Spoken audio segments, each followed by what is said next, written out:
এক গ্রামে সোনালি আর তার মেয়ে রূপা থাকত। তারা ছিল খুব গরিব। ছোট একটা কুঁড়ে ঘরে তারা থাকত। সোনালি ঘরের সামনে একটি সবজি বাগান করে।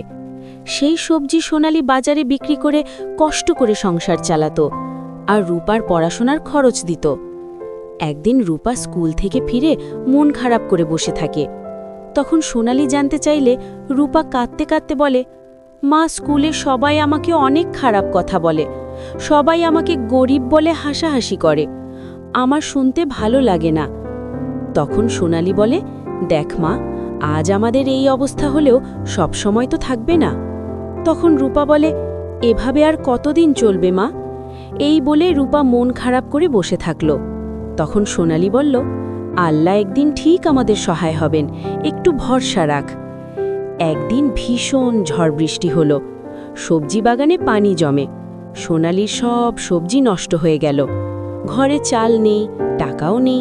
সোনালি খুব চিন্তা করতে লাগল। তখন রূপা এসে বলল, অনেক দিন পরে বৃষ্টি হচ্ছে, আমার খুব ভালো লাগছে। তখন রূপা দেখল ওর মা চুপ করে বসে আছে। রূপা বলল, মা, কি হয়েছে, এভাবে বসে আছো? তখন সোনালি বলে, এত বৃষ্টি হলে বাগানের সব সবজি নষ্ট হয়ে যাবে, কিভাবে সংসার চালাবো, আর তোর পড়াশোনা কিভাবে করাবো? সোনালি ও রূপা এসব কথা ভাবতে ভাবতে ঘুমিয়ে পড়ে।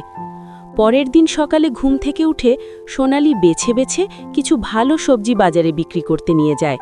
কিন্তু বৃষ্টির কারণে সবাই সবজির কম দাম দিয়ে কিনতে থাকে। সবাই সবজির দাম অর্ধেক দিয়ে সবজি কিনতে থাকে।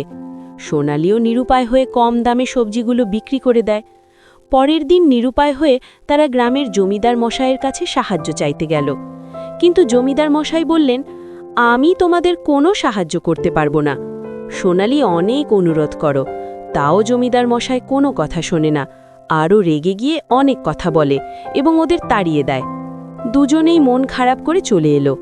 হাঁটতে হাঁটতে তারা গভীর জঙ্গলে ঢুকে পড়ল। ক্লান্ত হয়ে একটি বড় গাছের নিচে বসে পড়ল। হঠাৎ সামনে এসে দাঁড়ালো এক সুন্দর ফুলপরি। ওরা ভয় পেয়ে যায়। রূপা ভয় বলল, মা, দেখো কে? মিষ্টি পরি বলল, ভয় পেও না, আমি ফুলপরি। পরি বলল, তোমরা এই গভীর জঙ্গলে কি করছো? সোনালি বলল, আমরা ভুল করে এই জঙ্গলে চলে এসেছি, সকাল হলেই আমরা এখান থেকে চলে যাব। এভাবে ফুলপরি ওদের সাথে কথা বলতে লাগলো। তখন রূপা তাদের দুঃখের কথা খুলে বলল। সব শুনে ফুলপরি দুঃখ পেল। ফুলপরি ওদের জন্য একটি জাদুর ফুলের প্রাসাদ বানিয়ে দিল।